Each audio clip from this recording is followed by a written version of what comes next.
you can throw a rock and hit another agent's office. You have to Yep. figure out, how do I stand apart? And Yep. it's not always about who's the best agent. It's about who has the best marketing. If you're not showing up on Google or you're not making a presence known, then nobody's going to find you.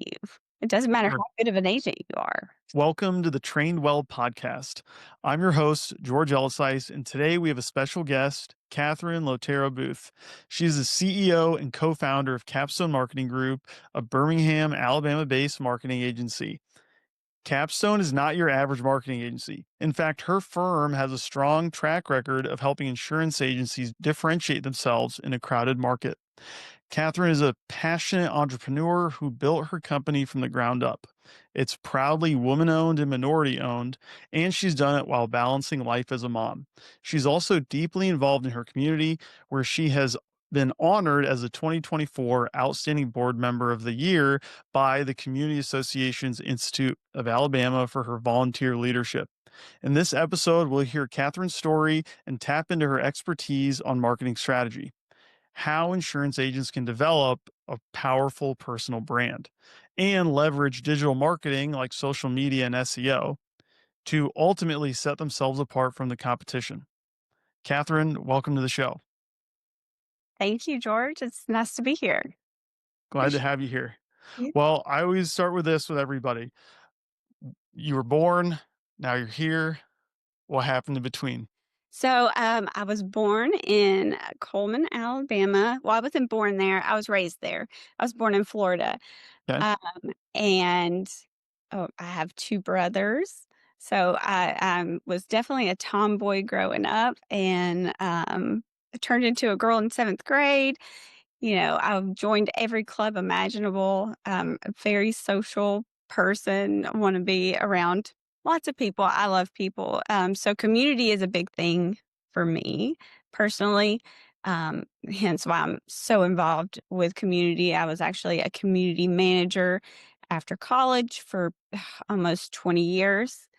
My sister, she is a State Farm agent, and she's been my best friend and sister since third grade. So her family adopted me.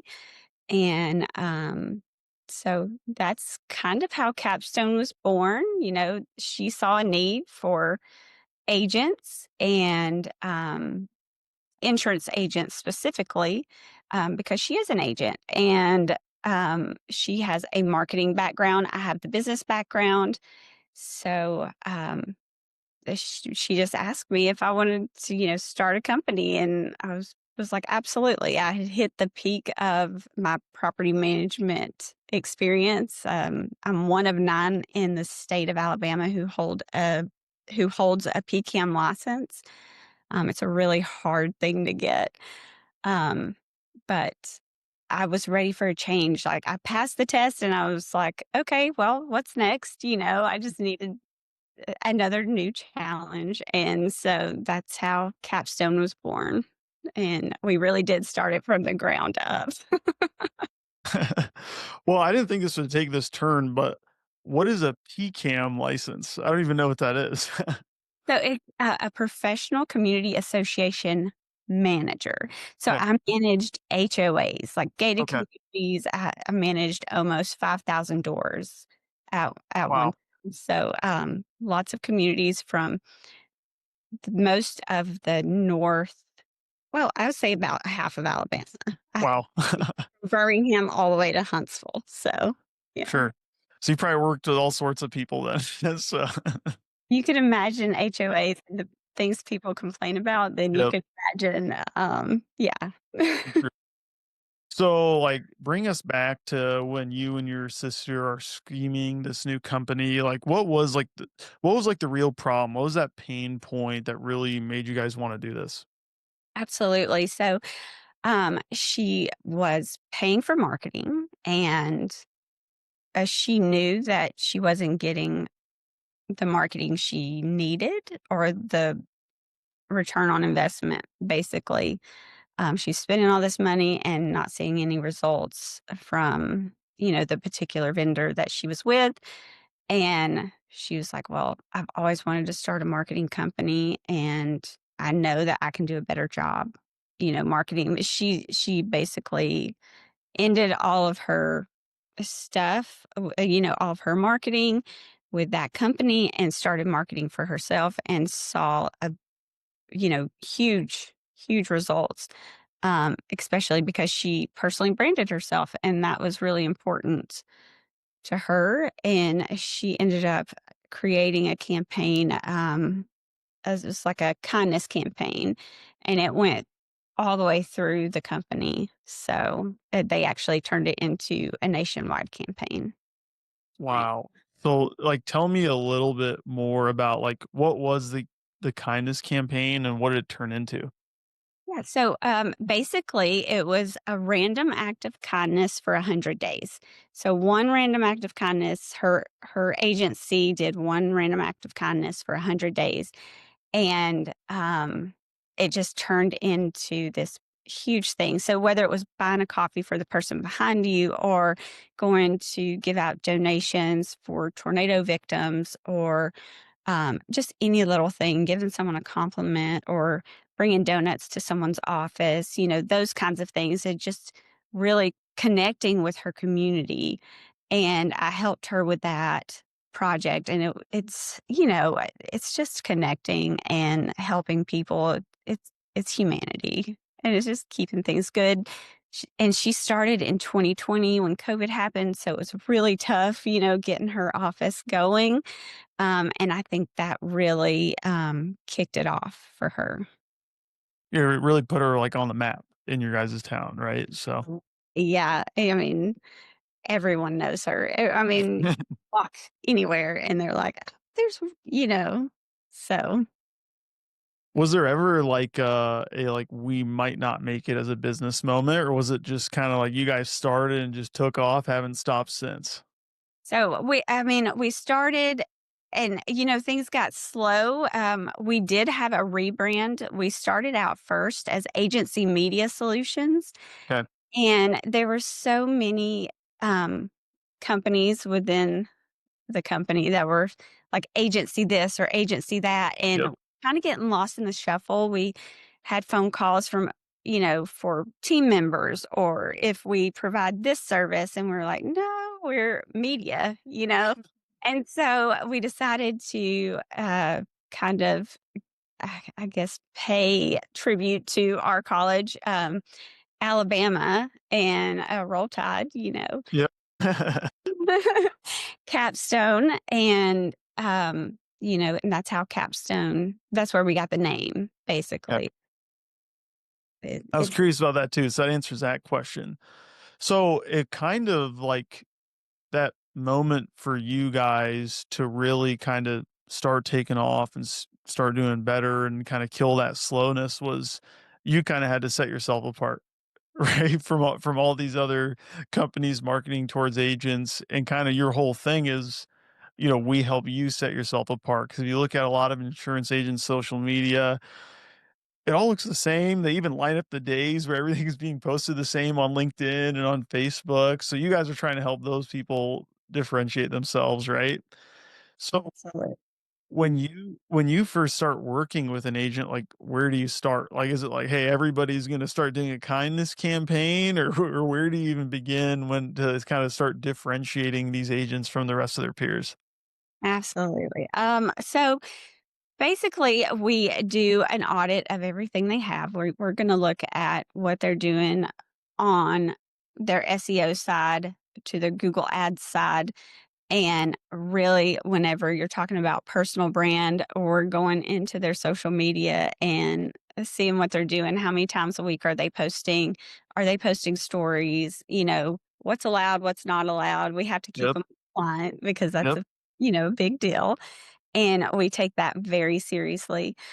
But when you have an agent, you can throw a rock and hit another agent's office. You have to Yep. figure out, how do I stand apart? And Yep. it's not always about who who's the best agent and who can sell the most. It's about who has the best marketing, because that's Sure. who people are going to call. If you're not showing up on Google, or you're not making a presence known in your community, or you don't have that brand awareness, then nobody's going to find you. It doesn't matter Sure. how good of an agent you are. So Yep. you have to set yourself apart, especially whenever, you know, they want you to be all the same, cookie cutter, Yep. mill kind of thing. So So you audit everything, you go through what they're already doing. When it comes to posting, do you typically find that most agents just aren't even posting much at all? Right? they're scared to because Sure. every time they, post something and they're getting that little nasty email that's, Right. saying, "Oh, Sure. you did something wrong," and it's over a simple word, Yep. um, you can't use the word best or use Right. security. So Yep. it's about knowing compliance and making sure you tell the story in the parameters that's allowed, and that's what we do. So this is kind of a two-parter, but one, like how do you sort of maintain that compliance? And then two, how do you kind of like get agents out of that shell to start like getting them to post more and be more comfortable posting? So we actually create all of the posts in-house. We have graphic designers. Oh wow. We set them up a plan. We give them marketing plans or ideas on, you know, things that they can do, and they send us the content. So we get the videos or we get their pictures, and then we create campaigns for them and, help them set them up for success basically when it comes to that. They really need to be posting, 3 times a week. You don't want it to be stagnant, but you don't wanna be too much and then people ignore it either. So, Yep. Okay. So roughly 3 times a week, is that like on all social medias, or do you find like certain social media you should post more, post less? What are you guys doing there? I think 3 strong posts per week, it builds momentum, basically, and, I don't find that it helps any more or less on any certain platform, really. Just kind of 3 on each of the platforms. Is there any platforms you stay away from? You just don't even bother with them. We don't post on YouTube Okay. or TikTok. We mainly post on LinkedIn, Instagram, and Facebook. Okay. We do some Twitter as well, but Yeah. most agents don't have, X or Twitter, whichever one you're calling. It's always Yep. gonna be Twitter to me. Yeah. Right. Same here. Same here. Okay. And so if you basically had like someone's like Google page, you had like Google business page, and you had like 90 minutes to maybe like help it rank better in SEO, what are some of the things you would do? So 90 minutes, I would Not a lot of time.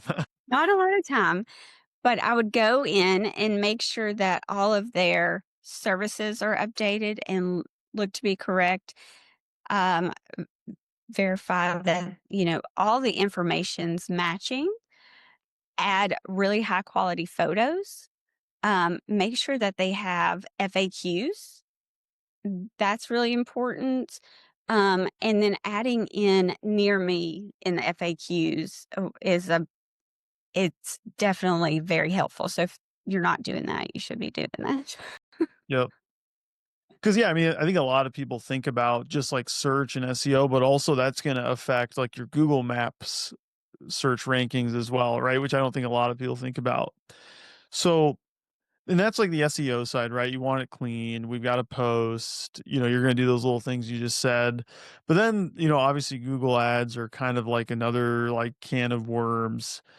And like, let's just start with this kind of like if you sort of did like a pros, cons, it seems like the age old question is like, I buy internet leads or I buy, spend some money on Google ads.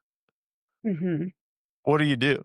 Right? I think you might be a little biased towards one, but we use both at our agency, and I recommend that to my clients. But what are sort of your thoughts on that sort of like internet lead versus Google ads debate? If I think what I would do, I would be tracking all the time if I was an agent. Um, I would want to know how many leads I generated, how many quotes were given, how many policies were bound, and then really kind of calculate those costs. And how much am I spending? If you don't track it, you're not gonna know, and your team is a big part of that, asking where the traffic's coming from, and then documenting it, and making sure that you have a good grasp on where your leads are coming from, and then that way like, "Okay, maybe these leads that I'm buying aren't as good as these Google ads or my SEO. Those are free." So, Yep. that's that's basically I would just say track everything, for sure. Track everything. And I think that's kind of a good point, which kind of might be sort of towards the answer of like, when you're initially working with agents and maybe they're hesitant to start working with you, hesitant to start doing some Google ads. What are some of the misconceptions about social and paid search, and ads? What are some misconceptions you find with some of the agents that kind of like stop them from wanting to even get started? That marketing is just posting on social media, when in reality, it's about building trust and visibility across Mm, all your touch points. yep, Yeah, people are looking at your reviews, they're looking at what kind of events you're doing, that they want to work with someone that they connect with. So, sure. really, it's about connection. Okay. Well, and what I think too, feel free to disagree with me on this, but I feel like at its core, what marketing really becomes, well, first it's the action of being known, right? Like through whatever means necessary. But then the way you do that is through just a lot of testing, right? And that's why you got to track, right? Marketing is really like, when I first started learning about marketing and I market myself, market, our agency, I thought it was just like, like how do you make this like ad like look cool, sound good, be interesting? But what I didn't realize is like it's yes, it's that, but really you got to test a bunch of different things, see what's working, do more of that, do more of what doesn't work, right? Absolutely. You're constantly reevaluating what's working, what's not working. You have to just put it out there, see if it's, getting the traffic, getting getting the conversions. And if it's not, let's fix it. Let's optimize it. For sure. Do you have any client stories, and you don't have to share any names or anything, but do you have any client stories where maybe they just really didn't have a lot going on with their social media, weren't running any ads, and then you guys started working with them, and now they're like, okay, you guys have a customer for life. I'm never going to change, right? Or like this is a game changer. Do you have any stories like that? Hmm. Yeah, I mean, several. There, like we have agents who've never posted on social media, and then we start their business page, and like then their calls double. It's Wow. incredible. Like, but they're doing all the things. We're working on their SEO, their Google ads, and their social media at one time. So Sure. we're hitting all the touch points, and so I don't have like a specific story that I could just Sure. like come to mind, but definitely when you hear from an agent like, "Oh my gosh, my phone's finally ringing. Well, actually found me on Google. Thank you." Like, that's huge to us. Like, For sure. we know we did a good job. Yep. Yeah, no, those are big moments. Those are big moments. What do you think are like kind of the most, I know you kind of said a couple things to do with your Google business page, but what are some like other things you can do to really rank well? Like I know like reviews are big, but how do you like kind of like foster a good review process like within an agency? How do you get more Google reviews? So you train your team. In those team meetings, you are, pounding it into them every single time. Ask for the reviews, give them a script, have a way for them to text that link to their customers, so while they're on the phone, they're getting that review. That's probably the biggest thing is just having the access to it, and you just drilling it into them every day, get the reviews, and set a goal for the team too. Like, that's a great Mm, thing. You set a goal of, say, we wanna hit 100 reviews by December, and we're at 50, we need 50 more reviews or 25 more reviews, whatever it is. Um, Set a goal and then award them with something, whether it be like $100 gift card or, whatnot. Just give them some kind of incentive to do it, because otherwise I mean, they're not gonna ask. Sure, right, it's not for them, right? No. So they need yeah, there has to be some kind of incentive there, and, like, is there anything that you should be, like, cautious of when you're getting reviews? Because I know, like, sometimes there might be, like, a new agent and they just get friends, family, anybody they just get anybody just kinda tacking reviews on, or they might just do, like, a sprint and get, all the reviews all at once in 1 month. Is that good, bad? Should they do something a little different? I mean, I think I would pace myself. A good goal would be 4 to 6 a week. You're not trying to, like, make it look like it's spam on Google, but, Mm, a good 4 to 6 a week is a good number to hit, and making sure you're responding to them in a compliant way. sure. Um That makes sense. And then switching gears over to sort of like running some campaigns. What campaigns have you ran lately on Google Ads that are working? And what other campaigns are maybe, that one was a marketing test that served its role, but now we're gonna move on. So Right, auto is always gonna be the number 1, campaign. It's the driving campaign that we see. no pun intended. We don't have too many. Yeah. Yeah. So, it's the one it's gonna get the most clicks, and, really, if you have a small budget, you stick all of the money into auto, Okay, and, don't worry about the rest of the lines. That's what your team's there for, to upsell sure, them. You know? sure. You just wanna Yep. get them in there. So I would say auto, and then really using the taglines and negative keywords and making Okay. sure they're updated. I think negative keywords are underutilized. That's where I was gonna go next. I was curious if there's, like, any keywords in there that you, like, always like, any negative keywords you always make sure, like, to include it's kinda weird including negative keywords, right? Because it's taking them out. But is there any that, like, you guys are consistently going to, like, "It's gotta be in here. We don't want it to mess up the campaign." What are you guys using there? Yeah, any other agents in town, Mm, putting putting those, in your negative keyword list, so that way you're not getting calls for other agencies, and your ads are not showing up whenever they're Googling that agent. okay, that's good. That's good. I never even thought about doing that. And when it comes to, like, running those campaigns, should you run a really tight radius? Should you do 30 miles, 100 miles? Should you go whole state?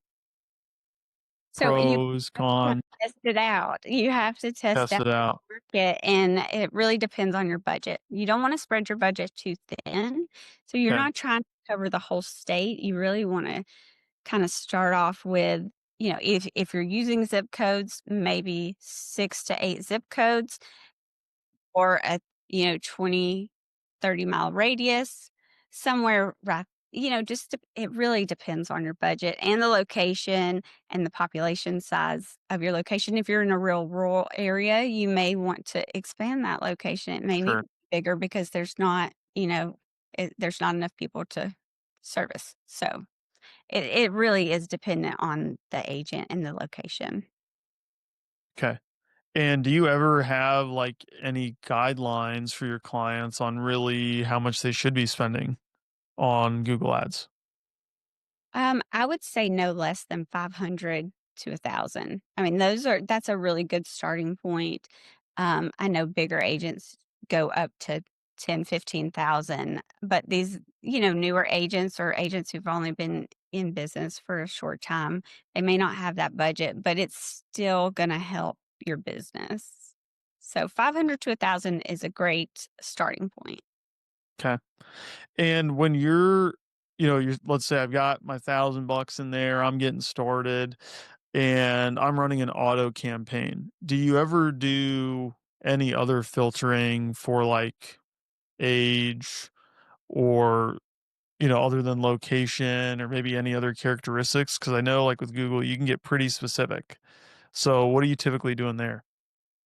So, I'm not a Google Ads specialist, but I have men on my team. Okay.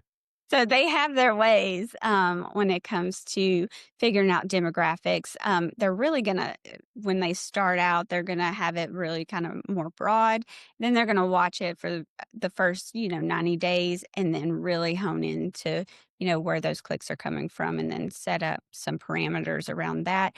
Not so much on demographic, but we will exclude certain, say, zip codes that are maybe more undesirable, or we know we're not writing business there.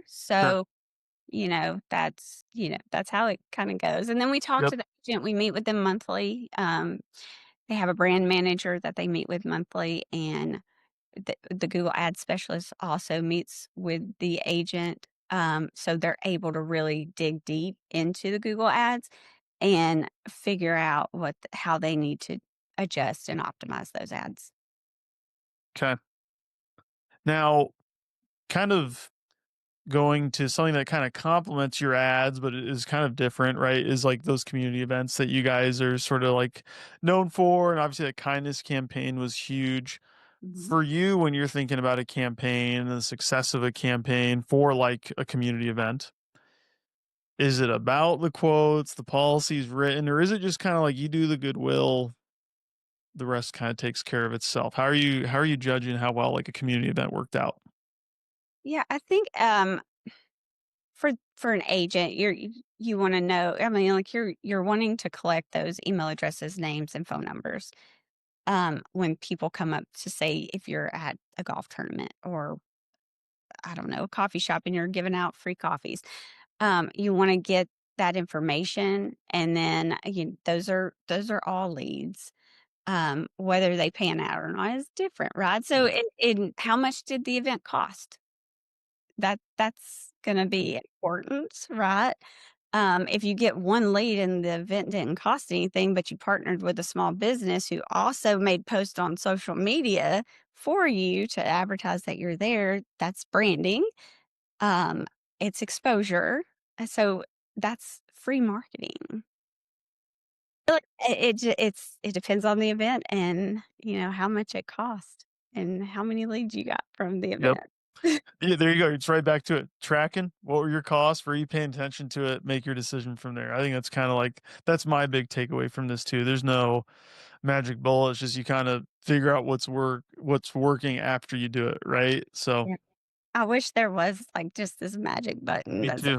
like So tell me a little bit more about Capstone. Where can people find you guys? What's your process look like for getting started? You can find us at capstonemarketinggroup.com. We're also on Facebook, Capstone Marketing Group Facebook, at Capstone Marketing Group on Instagram. You can schedule a demo through our website. There's a calendar there, and you can pick the time and day that works best for you. And we'll have one of our sales folks reach out, and that's it. And we'll do a demo call and dive deep into everything we offer. Awesome. And I'll leave you this one last question. All right, so I'll leave you with this. If there was like 3 posts that agents like absolutely should be doing to have some success on social media, what would those 3 posts be? If there's 3 posts that they should post consistently, I would say, like, to earn engagement, um, celebrating client wins, Hmm, testimonials, team member spotlights, and definitely highlighting their community events and 'kay. partnering with small businesses.